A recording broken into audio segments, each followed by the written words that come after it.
Hello, hello, hello, hello, hello, hello. There we go. Hey. All right, so we gave a talk last year at NDC London 2017 about diagnosing common issues with the ASP.NET Core. This talk is kind of a part two to that first talk. It's a pretty deep dive, so if you're not familiar with a lot of threading and those kind of issues, it may not make sense, but if you watch the video 10 times, it may end up making more sense. We'll explain it, don't worry. I will explain it so everyone understands. So let's get started. Through all the BS. I'm David, he's Damian. Hello. And we're gonna get started. You have nothing on your screen. My there we go. screen just went like... Did you try and use presenter mode? Oh, That's no. very brave of you. Oh, there you go. It's up. Is it working? It is right now. No, that cool. doesn't work. All right, this is us. All right, so ASP.NET Core has been around for like, I don't know. Not long. Before ASP.NET Core, I didn't have any kids. Now I have two. So it's been how long? That's actually a pretty good measure. So out for a while. Has anyone been using it for the whole time? Any diehard DNX fans? Anyone still running DNX? There's one guy here somewhere.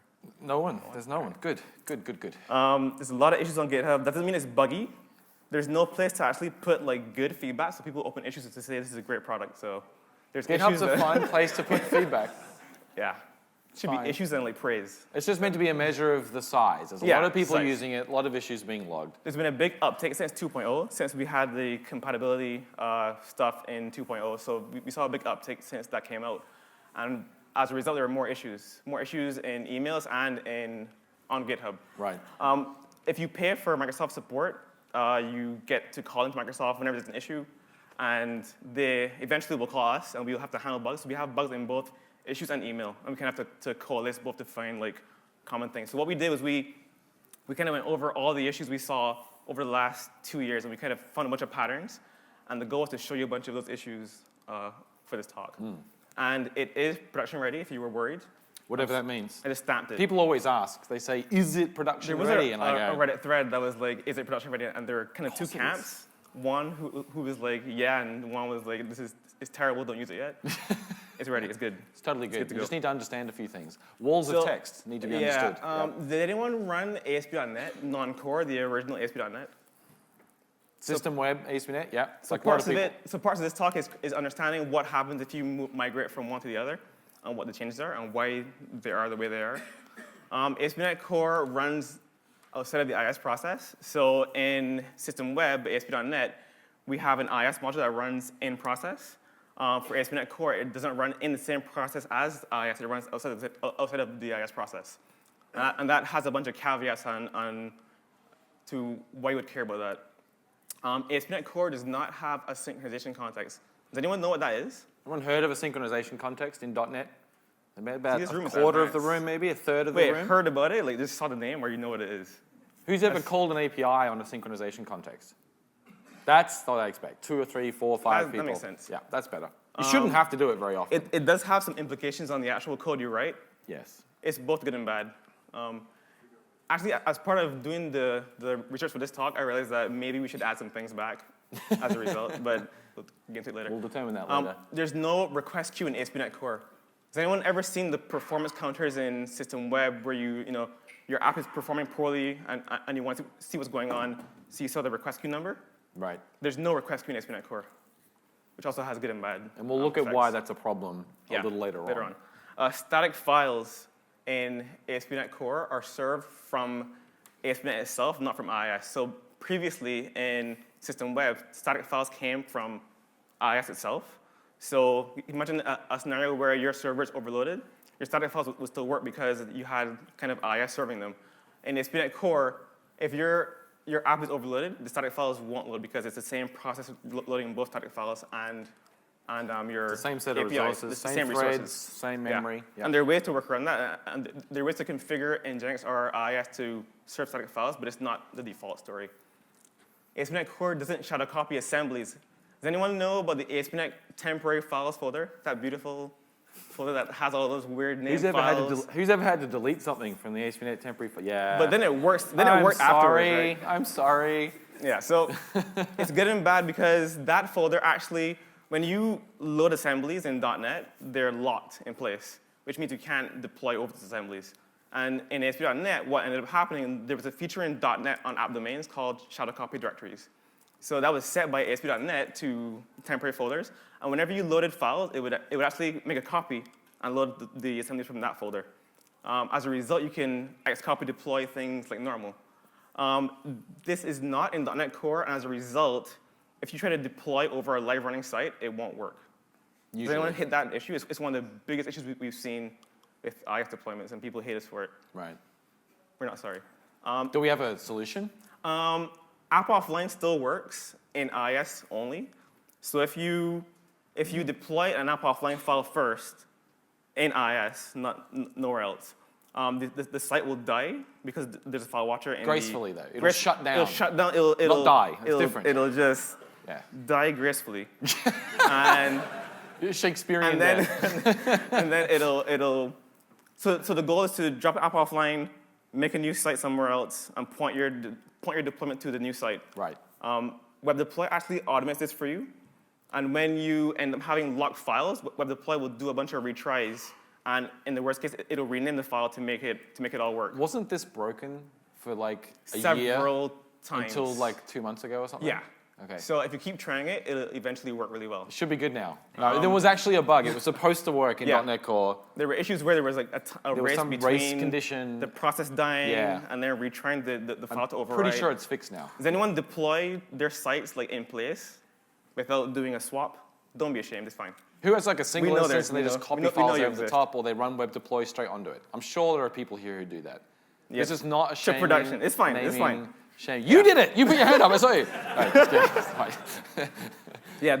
This is for you. This is what it's for, right? It's so that it makes it work, right? And if you're doing hot swapping, or if you have different slots, then it's fine. You shut it down, you deploy, and then you bring that up while the other one goes down. But not everyone does that. So when you migrate from ASP.NET to ASP.NET Core, you may hit this in your deployment scripts. Right. There are no app domain. Well, there is one app domain.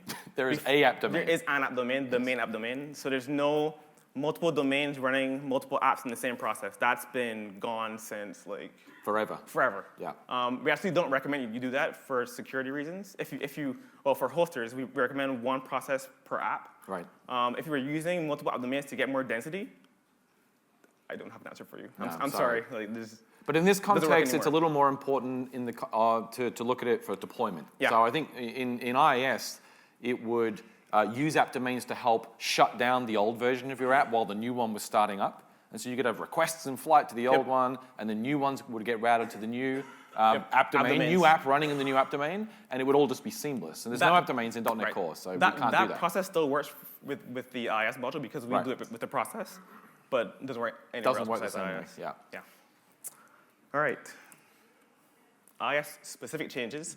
ASNM is what we call the ASP.NET Core module. It's a new IIS module that manages .NET Core apps in IIS. The way it works is it's a native module that when requests come in via IIS, it uses WinHTTP to make external requests to the backend process. What's WinHTTP? WinHTTP is a kernel API that does HTTP on Windows. So it's like HTTP client for HTTP client for Windows, Win32, okay. Yeah. It's a native HTTP client that Windows uses to do this kind of stuff. Okay. So it manages connections between the reverse proxy, IIS, and your backend process. Okay. So you're never running in the same process as IIS, which has some interesting implications.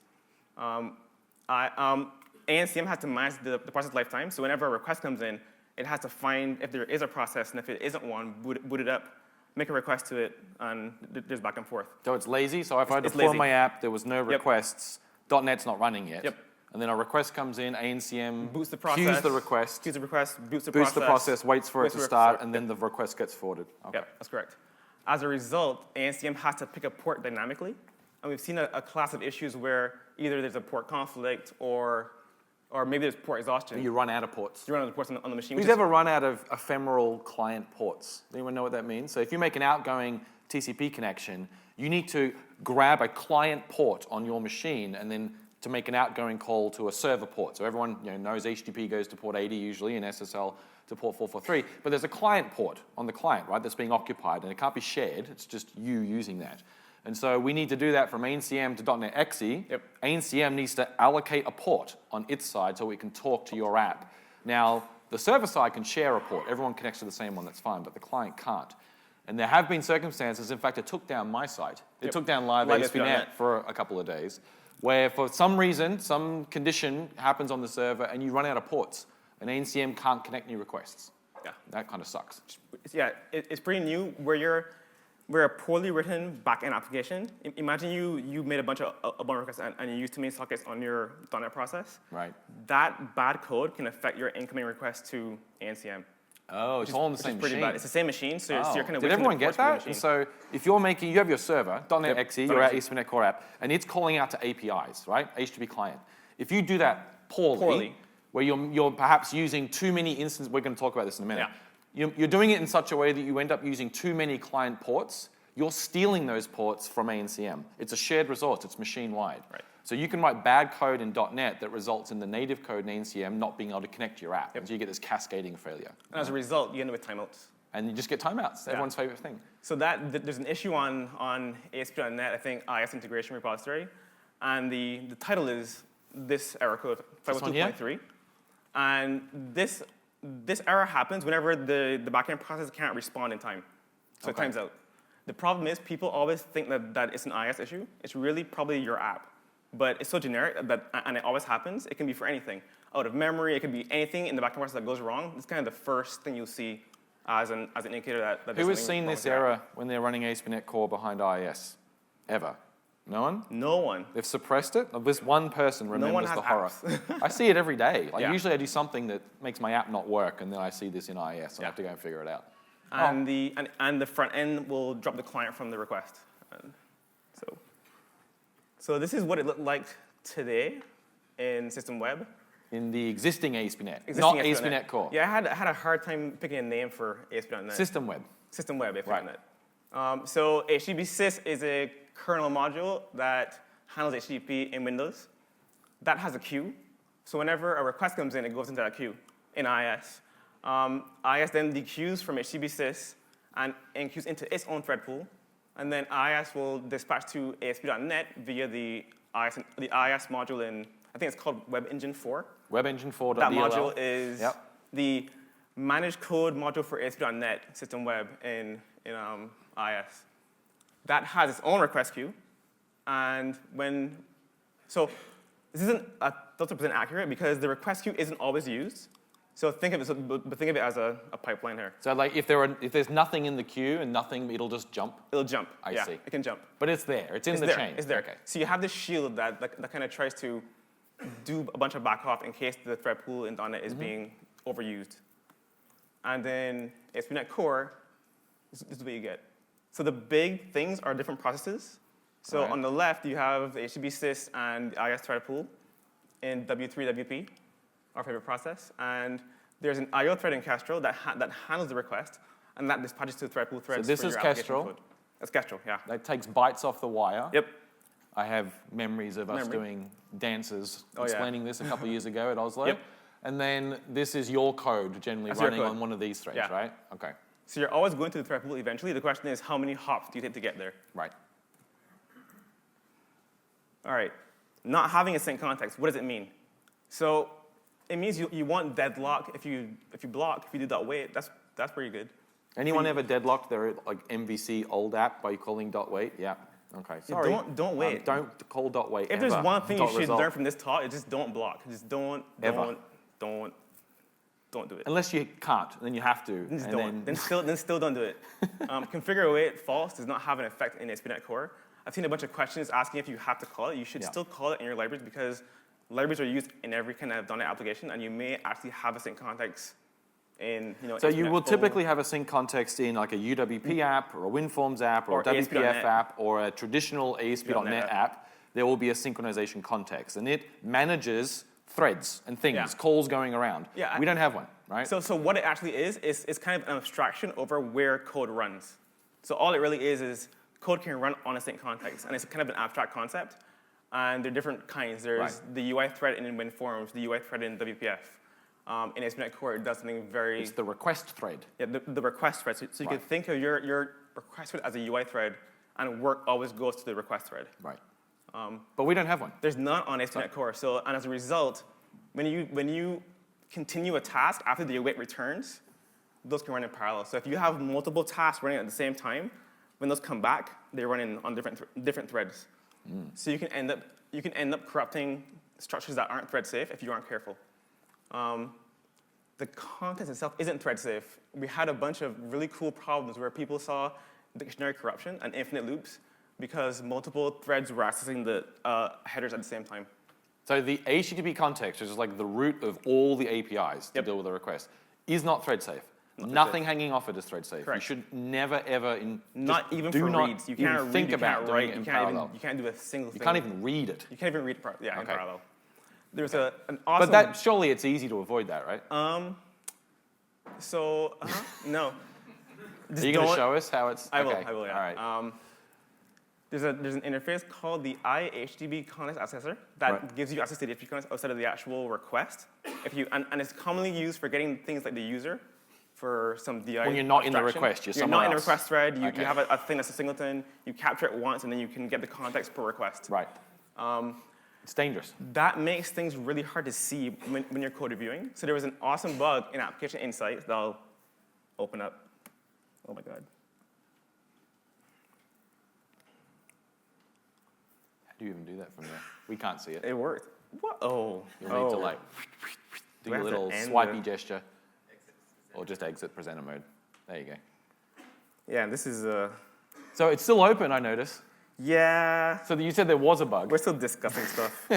There is a bug. The thing was fixed, but this is the follow-up bug. I see. I see. When you have a bug and you're like, this is a fix, but let's follow the second bug to make Okay. it finished. Yeah. So there was a bug, and it's really bad. It's really hard to see. And this is kind of the long explanation. And there's a big thread about this Oh my goodness. going on right now. Oh my And we goodness. haven't agreed to what we're supposed to do. All right. So this is generally a problem that affects things that live in DI, Yep. right, in the dependency container, dependency injection container in ASP.NET Core, that want to do something per request. Or they want to, it might just be reading something per request. That is it's a logical pattern. Why wouldn't you want to do that? Without passing it every time you're making a call. But you don't want to have to pass the context in manually when you pull it out of DI, right? You just want it to be able to pull it from the ether. That's quite a difficult pattern to achieve. All these bugs are due to mutable shared state, so that's kind of the general issue. Let's look at a demo now of this. Yeah, this I'm over problem. slides now. Can you break something and Too show much us how to slides? fix it?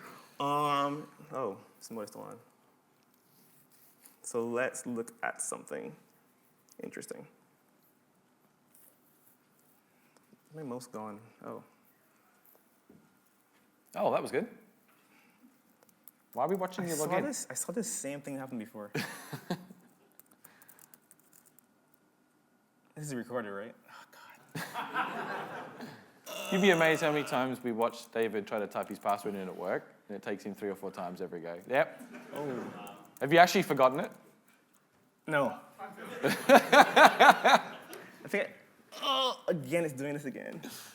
I think it crashed and logged me out. No. You lost all your state? That's all right. Even parallels. That was impressive. Can you dance? No. Just distract. No, I can't. Distract the audience. Distract them. No, we're going to watch you recover, because that's the fun part. What are you going to demo? Tell us what you're going to show. I'll show a demo of using, okay, I'll show you some code. You tell me what's wrong with it, Ah. and then you get a prize. I don't have a prize, but if I did it, We can if find I a did, prize. you get one. Okay. So you're going to show them a snippet, A snippet of code. and then you have to figure out what's wrong with it. Okay. Is it back? Or if it's bad or not, I guess. Yeah, so Okay. I have a project here. I'm going to show you a controller action. And the name of the controller is kind of giving it away. Okay. This one first. It's more fun. Okay.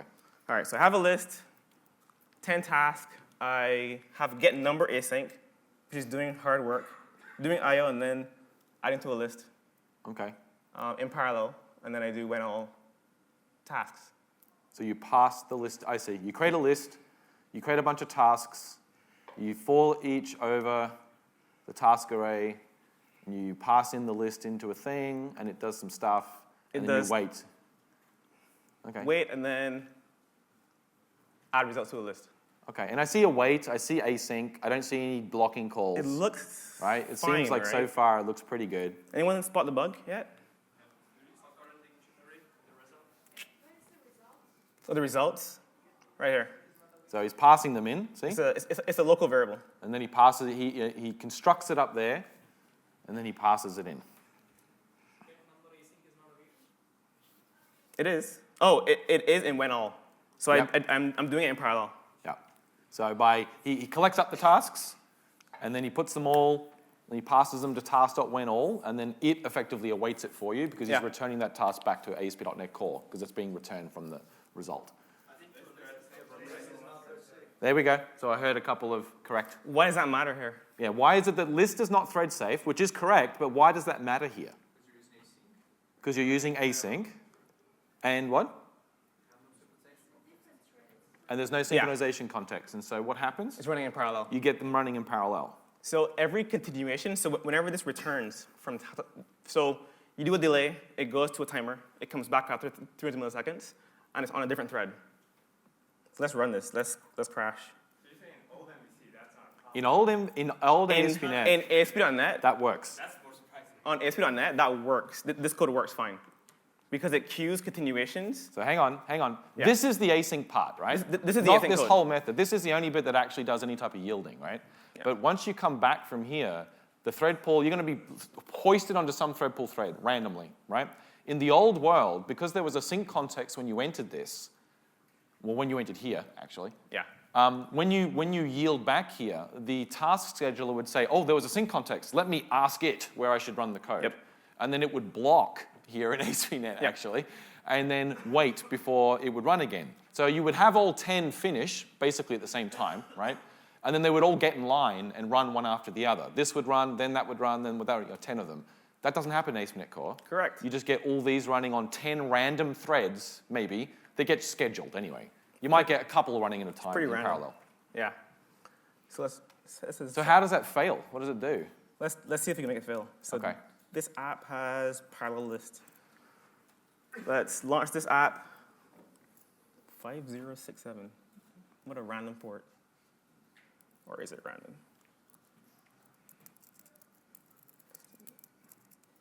Oh, I'm using work. This tool runs only on Linux, and It works well on the Windows it's subsystem used- for Linux. yeah, well, So it does. It does. I've Oh, used cool. it on WSL. and it's used by TechEmpire to do the load testing for the It's a load benchmarks. generator.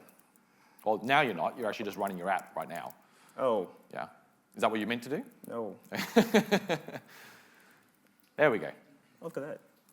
All right, so I'm using 256 connections and Okay. one thread, so it's going to hammer that endpoint for 20 seconds. Okay.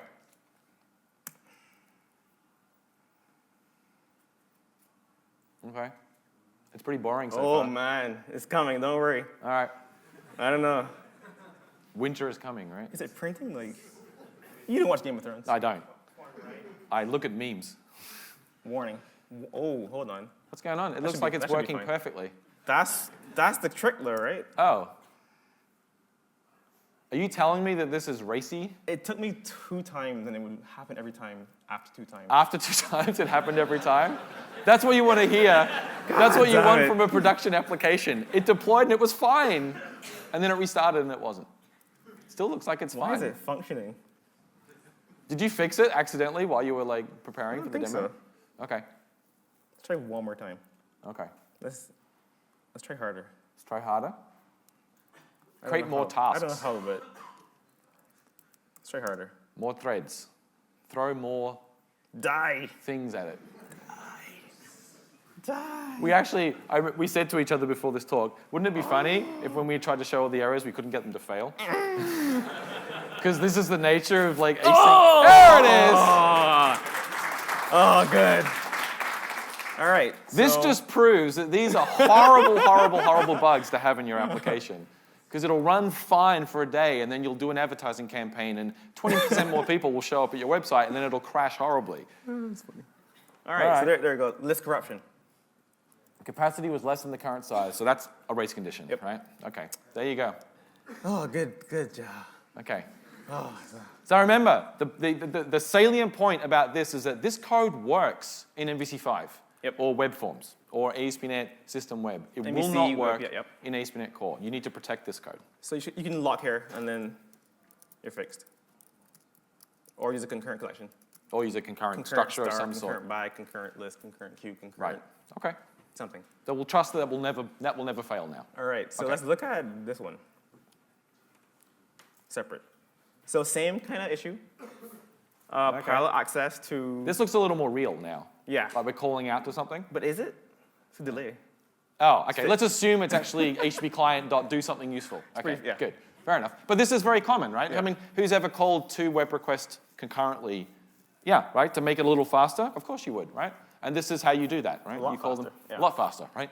So this Right. code is making a request, Okay. logging the before URL and content type from the Okay. request. I'm not seeing shared And state then after, here. Then it logs something, right? Yeah, logging stuff. Sure. Before and after. So you're not passing in some shared state. There's no giveaway there. What's wrong with it? All right. So what's wrong? Using ambient values. You're using ambient values. Which ones? This one. What did we say before? Where's that from? Where did this come from? It's a property on the a controller, property. right? It's a property. So what's wrong with this one? You're on the right track. You're on, well, not the, what's it? It's shared, right? What does this hang off? HTTP context. What do we say on the second slide? Yep. HTTP context is not thread safe. And so when is this going to run?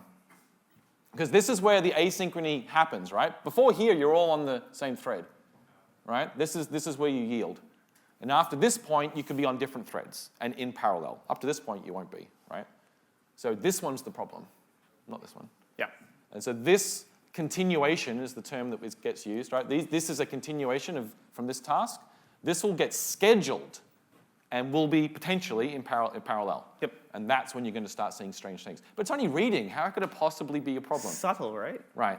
So in ASP.NET Core, and this is kind of a detail, reads, because of how the request is designed, reads may do a lazy evaluation and cause things to be read all of a sudden. So maybe the headers haven't been read yet, but the Okay. first time you read them, it'll read all the headers and then materialize the dictionary. And reading a single property can end up doing that operation, and it ends up being a write to be on. So you end up with a race in this So case. that's an interesting detail. So in ASP.NET Core, we focus a lot on performance. You know that, right? We did a whole bunch of work. One of the things that was we don't do work until you need to do it, right? So we don't do a whole bunch of work up front. That involves, we might be parsing the request, but we may not populate a whole bunch of structures that need that data because it costs time until you ask for it. So that's a lazy evaluation. So you can end up, if you've got 2 threads who start to cause, this one starts with lazy evaluation, then this one tries to read. It knows it's constructing stuff, but now you're reading it in the middle of it being set up, right? And you can get very strange results. Same kind of error as the one we had before. Do you ever get a situation where you start reading from the wrong request? No way, Okay. no. That would be bad. That would be really bad. That would be awful. Okay. I mean, I hope not. Because we don't pull those things. We don't pull requests today, Good. no. All right. No. Good. Let me check. All Remember right. when we wrote Signaler originally? Yeah. We had a bug where we ended up getting the response from other requests That was pretty good. in the Signaler This is responses. a stress test. That was interesting. All right, and this is the most fun one. Okay. So same pattern before. Okay, so there's Fake no request. context now. All right. What's this? Oh, okay. So you're calling out to something. I get it. So you basically just removed the thing that you were doing wrong. So I got rid of the request. Okay. It's gone, Okay.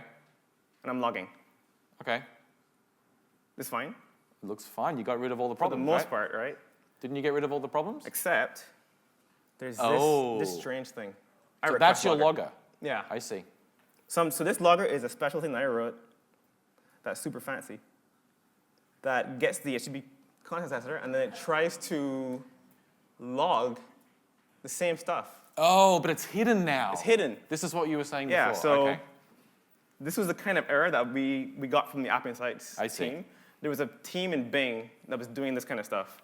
And we were like, we don't see anything wrong. This looks fine. this There's code no looks nothing fine. wrong with this code, right? What's It's wrong with this it's code? just a logger. What could possibly go wrong? App Insights, whenever you call like track telemetry, they have an entire pipeline of things that run called telemetry Initializers. Yeah. And those capture the accessor and try to access the context. And it was causing havoc on their machines.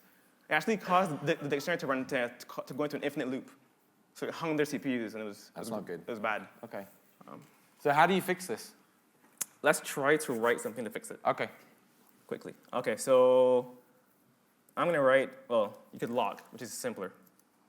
But for computer science, let's write complex code to do something super simple. Okay. So to show people how this in context kind of works, I'll do a private class one at a time sync context. It's just like ASP.NET. Okay. And it will derive from synchronization context. And there's a method called post. Post is what gets called. So whenever you do an async operation, the task awaiter looks to see if there is a current sync context, and if there is one, it'll call the post whenever it wants to run a continuation. So whenever it wants to continue a code from an await returning, it calls post to say, like, keep running this code on this sync context. Okay. So what I want to do is store a task that is basically going to be my queue. I'm going to have a little pseudo queue. Okay. And so whenever someone calls post, you'll add this to the end of the queue. list of the queue. Yep. And then it'll eventually So run, but they'll now all they're run in in order. sequence. Okay. So I'm going to say task equals task dot continue with I see. run d passing state. So I get the previous task. I chain this continuation off of that task, so I end up with this giant chain of it's basically a queue, but via tasks. Right. Okay. Makes it very simple to write. That should be the whole thing. Okay. How do you use it? That's the question. So I'm going to go here and create a new context, and then call sync context dot set the context. Okay. It should be in try finally. But, sure. It's a demo. To undo it, you mean? To undo it, yeah. I see. Add an await here because I have to undo it afterwards. I'm going to do sync context dot set null. Okay. Let's debug. So we this one. basically just put a guard around. Like we basically put a little area around it, where we yeah. want this to be coordinated. So All just for this parallel call, I'm going to make it run this one at a time. right. Okay. So I'm going to hit F5 on this, so we can see how the sync context handles the post.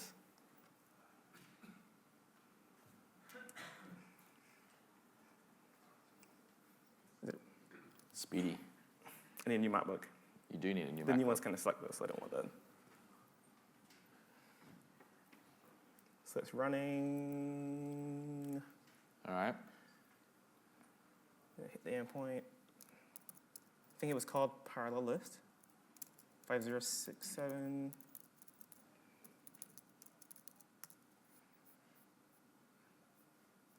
Create the sync context. Set it on the current thread. I'm going to put a breakpoint here and here. There's a bug here, by the way. Okay. I was going to say that, but I thought I'd let you find it first, and then you can explain it. Then to you everyone. fix it. I have no idea where it is. So it called post, Okay. and if you look at the call stack, it makes no sense. But Right. if you look at this thing, I see timers. And task I see continuation threading, dot and I run see- callback. Okay. So the task continuation task actually runs on the sync context. So it's calling post to saying resume wherever you left off from. Right. So I'm going to put this in the task queue, Right. and it should just run in sequence. So if I ran this again under load, it should just like Should just work. It should just work Okay. and never fail. Never fail. The question is, how many times should I run it to prove that it works? That's a good. What's Wow. the- That what's the sounds a number? bit like a. What's the number? That's probably a comp sci term for What's the- how we can't do that. What's right? What's the number? Well, you made it fail before with what? That There is 10 threads? there is a risk here where, as tasks return from the await, they do post at the same time. So I should probably put a lock around this. Oh my goodness. Okay.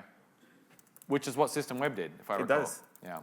Okay. But it's locked only for the enqueuing, not for Right. the actual execution. Not for the execution. Okay. So I'm looking at this code. I have to tell you, Fowler. I'm like, we're not actually telling people to do this, right? Yeah. No. No, of course not. No. Like, I don't want people writing this. This is code. more of an educational thing. I see. So the lesson here is to do what you were doing before safely, you would have to do something like this. Use a thread safe collection. It's probably the easiest. So what you the really easiest want to fix. do Yeah. is it's more about identifying This is the situations machinery. that will introduce parallelization that's going to cause you a problem, and then using the correct constructs or using a different pattern patterns in order to do it. to work around Not it. building harnesses and structures like this. We may build this maybe and give it to you. Well, as but a, as if a we plugin. did it under the covers, I'd feel okay. It'd be a good thing, I don't yeah. want customers to have to do this type of You stuff. sure? No, I'm pretty sure. Yeah, this is pretty bad. It's an interesting educational This is tool, pretty- I'll give you this that. is pretty bad. But this is pretty crazy. All right, so I'll do it once, and then that'll just be good enough. Okay. And you'll believe me. Did you dial it all the way up? Yeah. All right. See that? Just no it's not failing. No Perfect. crashes. Fixed. It's perfect. Ship it. It's perfect. Not a problem at all. All right. All right. Interesting. Oh, perfect. Let's resume because this thing like logged me out for some reason.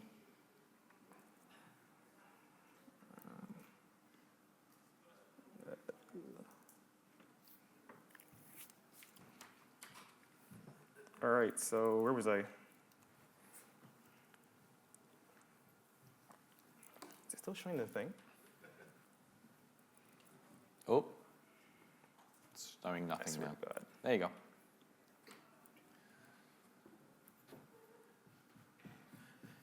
This recorded? Probably. Oh, there we go. You good? All right. There we Yeah, go. so we were at sync context. Yeah. Is everyone thoroughly like freaked out? Not yet. Does anyone think they've hit one of these issues yet when they've moved their code from ASP.NET to ASP.NET Core? It's because I you're see a lucky. hand at the back. Yeah. Okay. You're all lucky so far, maybe. All right. All right. No request queue. So as part of doing research for this talk, I found this beautiful comment. I have to end the slideshow. No, it's right. Yeah, I think you should just give up on the presentation mode. It does it like by itself, You can turn it off. completely. Yeah. That sounds super complex. There's this comment that says, the request queue was made to prevent thread pool starvation. And I felt a little bit bad. Where's this comment? In system web, in the request queue, In the .NET framework. in the .NET framework. In ASP.NET. So Okay. yeah, so turns out if you make a new thing, you should probably like, Read the old thing first? not read it, but like appreciate it Okay. for what it was. Okay, good. The fact is that bad code runs better on ASP.NET than ASP.NET Core. Did that land? It's kind of a double your meaning. code is kind of a crap, double meaning. It will run better on ASP.NET than Not it will crap, on ASP.NET just, Core. yeah. Well, crap is a synonym for bad, right? Yeah. It's not bad. It's Less just than ideal. less How's than, that? less than ideal Less code than runs ideal. better on ASP.NET. Okay. Code with an opportunity to be improved. Yeah, so Yes. so when you port your code, it unveils problems that you may not have seen before. So it's kind of nice. So we're kind of like a linter. So we help you like find your bad code. ASP.NET Core lints your A code for runtime you. linter that happens at arbitrary times. Runtimes that happens randomly. Yeah. That's great. So All right. blocking the thread pool threads can be problematic. By default, as you saw in the first diagram, we run your code on thread pool threads, which ASP.NET Core does as well. ASP.NET does as well, but Right. we do it. We don't have a queue to handle bursts up front. So you kind of have to write the code in a non-blocking way to make it work really well. Okay. And Node.js actually is really good at this. And this kind Node is good at Node this? is good at this. Node doesn't have any blocking APIs. Well, they have a few, but in general. Right. Node doesn't have any blocking APIs. .NET came from a place where it was sync at first, added bad async like 2 times, and then had task, and it was like, oh my gosh, tasks are great. And then async await was great. And then everyone's trying to figure out how to move their code from the old stuff to the new async await. So you end up with a bunch of APIs that look async that aren't sync. And we'll see more of that as we go through the talk. Okay. And what ends up happening is if you do port your code, what you may end up doing is overusing the thread pool because you may be using an API that is overposting or doing I/O that is synchronous, and you get worse performance on ASP.NET Core because we don't have that layer in front to help you throttle requests. But if you write good code, it's much Better. faster. It's much faster if you write good code. The thread pool has a very fancy algorithm for measuring throughput. So you give it a min and a max, and it has this very computer science-y algorithm for figuring out when it has to inject threads and remove threads to keep the system at a constant rate. And it's very slow by default. So if you get a burst of traffic and you don't have non-blocking code, you can end up driving the thread pool on. So if you run out of threads, you're not going to get another one You won't get any more. for a while. Right. You can work around it by increasing the limits, the minimum number of threads in the thread pool, but you have to take into account the stack size per thread. Who's ever fiddled with the thread pool size? Yeah. You kind of do it It's until your app It usually keeps working. happens. People do it. Yeah, And sometimes it's fine, right? But it's generally a sign of something. something's not Something good. that perhaps could be not solved great, a different way. Yeah. So most of the time, when you're in a case where you hit this situation and you're starving the thread pool, a quick fix is to bump the min threads if you have a lot of memory, and then fix the problem, and then bump it back down Right. when you Okay. after you fixed it. Let's go see this fail. I want to see this. So These let's are talk all about starvation first. Yee. So sync over async. Anyone read Stephen Tove's blog post on sync over async? He has a great series on all the async stuff from like I think years ago. Basically, an API that kind of masquerades synchronous, but actually blocking async methods. So you have read on stream in Castro, for example. Castro does not have blocking I/O. It's a farce. We implement stream and we implement read, but it actually calls read async dot wait, right? So it does the thing we told everyone not to do. Yeah. Okay. Yeah. So What would be the alternative? throw. So I actually tried to make that change in 2.0 so that if you tried to call one of Kestrel's non-asynchronous methods, it would throw by default.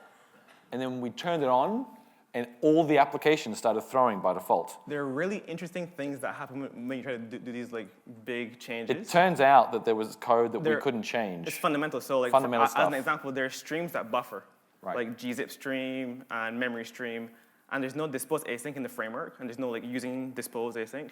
So what ends up happening is streams that do buffering normally flush on dispose, and they call synchronous flush, which is called synchronous write. Right.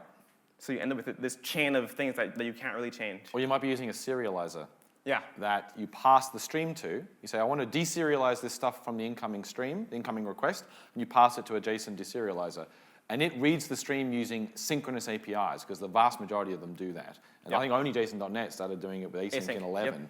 And so you think everything is fine. It's not in your code, it's just configured in the system, and then you can get into situations where you've got the system making synchronous reading calls, which you should never do. So. And when we go through the case studies that I'll show next, most of them were the first one. The first one's kind of the most common issue.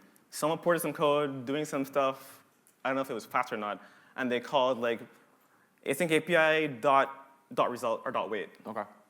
Async over sync is when you're doing offloading. You see this more in UI threads when you want to not block the UI thread, so you task.run something to run some background process. It's not great in server apps because you're taking a pool out of the thread that could be used to serve requests. So it's fine if you want to do legit parallelization to make something faster, but it costs you more. It costs you if more. you do it correctly, you pay the right cost for what you're getting. That's fine. That's what we did before. You were weighted you created two tasks that result in parallelization, then you weighted them both. That's async over sync at some point. Async over sync, no, that's more. Async over sync is when you task.run and block. Well, that's even worse. On a thread pool thread. Okay. That would cost you even more. Even more, yes. Blocking APIs. Don't block. Just don't. Don't do it. What does that mean? So don't call these. Don't call, Ever. So I want to be extreme. Of course, you can do it sometimes if you know what you're doing, but like as a general rule, don't ever do it. As a general rule, if you have it, you should be like, oh, why is it there? Right. Kind of thing. I think it's kind of the same thing. Just don't block. Don't block. Don't block. Ben Adams of the UK wrote this awesome middleware called Blocking Detector. Ben's blocking detector. Ben.blocking detector. And what it does, it creates a sync context and tries to capture all blocking APIs for a single async call. And what it gives you logs for whenever you block. And the funny thing is, he actually found a bug in, this will probably scare you. He found a bug in SQL client. Oh. Wait, the SQL client? The SQL client. Oh. Wait, I can't even see the screen. There you It's go. like, Yeah, I can see it. I don't even have it on my thing. Presenter mode. There we go. So there's an issue where some guy was like, I use your tool, it's awesome, and somehow using Dapper and query async, I'm getting this weird log saying it's blocking. Why is it blocking? And Ben goes, oh snap, that's a bug. It's a bug in CoreFX. Unless it's a bug in CoreFX. Wow. That the connection pooling APIs in SQL Server block. Oops. And they're going to fix it? Is it fixable? Okay, cool. Maybe, I don't know. Okay, cool. So this tool's quite new, I'm right? gonna say yes. This library's quite new? Yeah.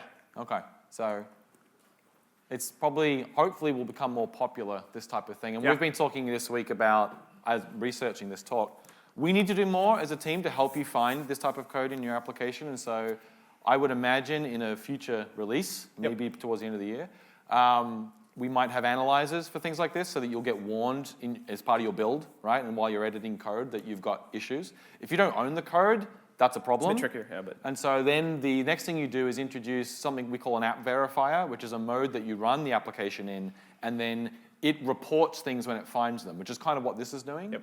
And then you put it in different modes. So you could even run it in a mode where it crashes the application purposely when it finds a mistake. And you might do that in your test servers and stuff like that, so it prevents it getting out. We actually have that in System Web. Yes. So System Web has an app key. verifier that you can turn on the registry with different levels of severity. One is halt the program, capture a dump, and then crash if you find a violation. And we use that with Microsoft support to find issues in people's applications where they violate these types of rules. Because it's going to be very subtle to track them down. Even if you have a heap and a dump and profiling tools, it can be very hard. You really need the runtime to know about it. So, all right. Let's show some demos for this. All right. See if you got time. All right, so I have this app called Threading. It has a controller that has a bunch of actions. It has hello that does a sleep. During hello world, So that looks bad. Is it? I think you just said that was bad. It's just tired. Okay, it's just tired. Hello sync over Is there a async. thread.rest? Nap? What would it do? I don't know. Just resting my eyes for 100 milliseconds. Hello sync over async. This is an async API, and you're doing dot wait on it. Okay. So sync over async. This is task.run, thread.sleep.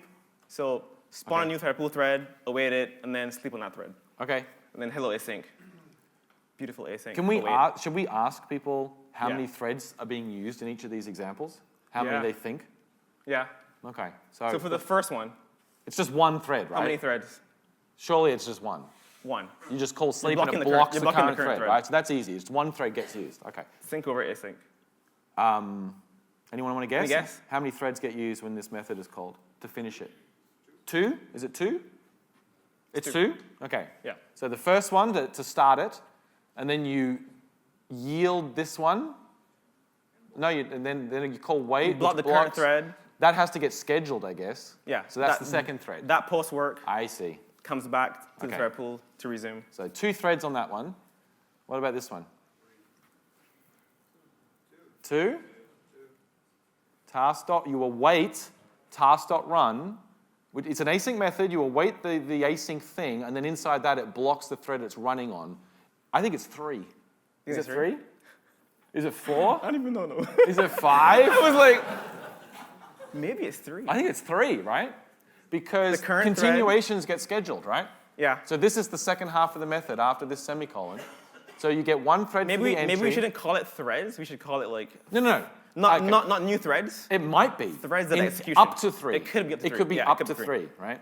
And so you come in on a thread. You yield that thread. post this into a thread, and then you run on a thread down here. Those are 3 separate logical operations. You could end up using 3 separate threads for that. Yeah. From the thread pool. Depending on the load, all those things could result in a new thread being thread being scheduled spread, yeah. or being added. Does that make make sense? sense? I mean, you could be lucky if there's no other load and it all runs in the same thread. That does happen sometimes, right? Code that runs after the await Up to 3. is a continuation. So everything after any await is Right. a continuation. Continuation, right. Okay, so 3 for what really looked like 2, right? And for this one, Oh, that looks simple. Like 1, 2, I don't know. 1.5, so you come in, it's one thread. right? It yields. So this thread yields here. It yields, yeah. Yep. Or Then it here. comes back and resumes. So 2 threads. 2 threads, okay, Yeah. 2 sections. That one's easy. Yeah. So it's really this one in the middle is the one that you got to really look out for, it seems. Yeah. But the point is, in a wait, go down. This one here is doing the right thing, Yes. but So it can use 2 threads. do this. Okay. All right. So which is the worst one? Does anyone know why this is much worse than this one? Like much, much worse? Like just don't do it worse? Well, 2 is bigger than 1, so that's why it's worse. Yep. It's at least twice as bad. You win. Okay, you win. good. Quick maths. All right. So this app has a background thread that prints out the thread pool stats.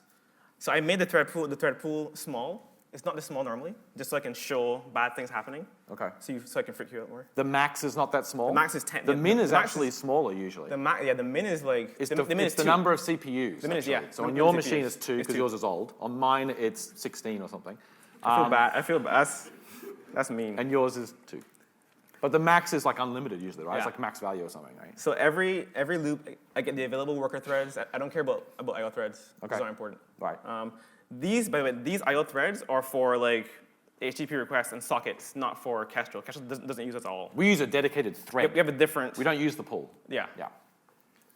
Min threads, max threads. So it gets the min threads, max threads, and available threads every loop. Okay. So it's printing out We're just counting threads. available active threads, min threads, max threads, and requests, and a number of requests currently in flight. Okay.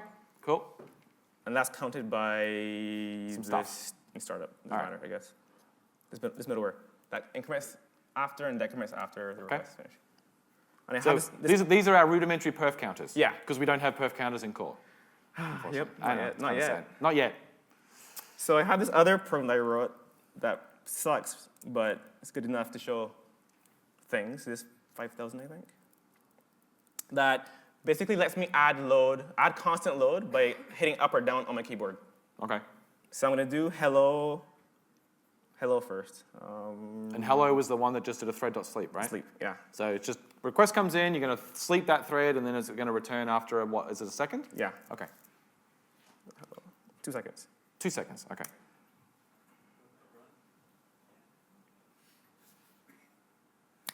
So All it right. ran, So you got fancy UI, number of requests. I hit up, does 1. It should have 1 request going into this app. 1 request, active threads 1, available threads 9. okay. Can you see this? Is this?